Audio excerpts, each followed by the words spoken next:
আমরা বলেছি যে আপনি বলেছেন আপনি একজন মর্যাদাবান মানুষ, সম্মানিত মানুষ, আপনাকে আমরাই সবাই সমর্থন দিয়ে এই মহান দায়িত্ব আপনার উপরে দিয়েছে। আপনি বলেছেন এই বছরের ডিসেম্বর থেকে আগামী বছরের জুন এর ভিতরে আপনি নির্বাচন দিবেন। তিনি বলেছেন যে আমি আমার কথায় শক্ত আছি এবং সেই নির্বাচন আপনারা পাবেন।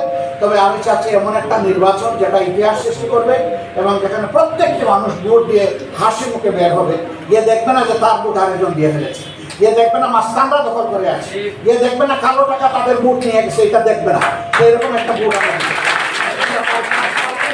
এবং আমরা বিশ্বাস করি এই সময়ের ভিতরে তিনি নির্বাচন দেবেন। আপনাদেরকে ধন্যবাদ। মেয়াদ বাড়ানোর কোনো প্রশ্নই ওঠে না। মানবিক করিডোর নো, আমরা নো বলে এসেছি, বন্দর আমরা নো বলে এসেছি। দেশের স্বার্থের বিরুদ্ধে আমরা কোনো কিছুতে হা বলি না। দেশের স্বার্থ যেখানেই বিকৃত হবে সেখানেই নো। এটা এই দুইটাও নো। আমরা বলেছি যে এই দুইটা নিয়ে না আগানো ভালো। এটা এসে নির্বাচিত সরকারের যদি এই ধরনের কোনো ইস্যু থাকে পার্লামেন্ট এটা ডিসাইড করবে। আর এখন যদি আপনি ডিসাইড করতে চান তাহলে আপনার পার্লামেন্ট হবে সমস্ত রাজনৈতিক দল, তাদেরকে নিয়ে বসতে হবে, তাদের সাথে কথা বলতে হবে, তাদেরকে কথা বলার সুযোগ দিতে হবে, তারপরে সামষ্টিকভাবে যে সিদ্ধান্ত হবে সেটাই বাস্তবায়ন। কিছু উপদেষ্টার বিষয়ে দ্বিমত আছে। টানা সপ্তমবারের মতো বেস্ট টিস্যু পেপার ব্র্যান্ড হিসেবে স্বীকৃতি পেয়েছে বসুন্ধরা টিস্যু। না না না, সবাই আরে মান অভিমান দুই ভাইয়ের মধ্যেও তো থাকে, এ নিয়ে তো বিচলিত।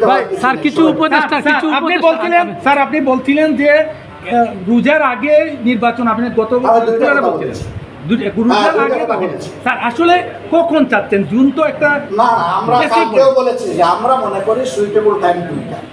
একটা হলো রোজার আগে আগে অর্থাৎ ফেব্রুয়ারির মাঝখানে, আরেকটা হলো যদি রোজার আগে আপনাদের কিছু কাজ একান্ত বাকি থেকে যায়, ম্যাক্সিমাম এটা এপ্রিল পার হওয়া উচিত নয়, কারণ এরপরে আমাদের দেশের সিজন খারাপ হয়ে যায়। স্যার কিছু মনে হয়েছে যে এই কথাগুলো রিজনেবলি তারা গ্রহণ করেছে, সিদ্ধান্ত তাদের, আমাদের বলার দরকার আমরা বলে এসেছি।